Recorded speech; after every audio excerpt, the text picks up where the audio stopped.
guys, here's a quick tutorial on how we install and assemble a vertical bumper.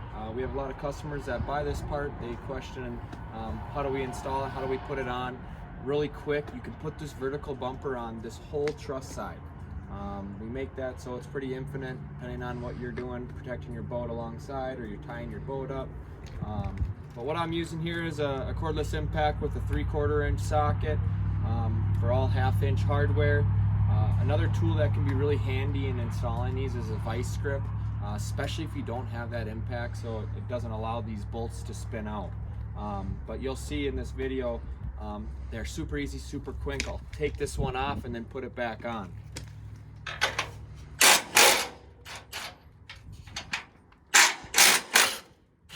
Okay.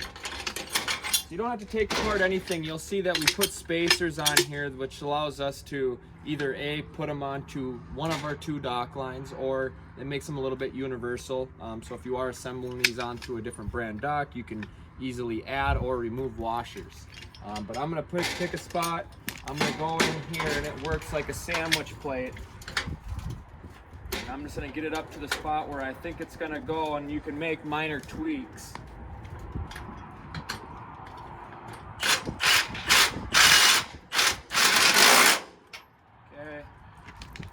I like the look, make a slight adjustment, and I'm going to grab that bolt with my hand, and like I said, you can use a vice grip.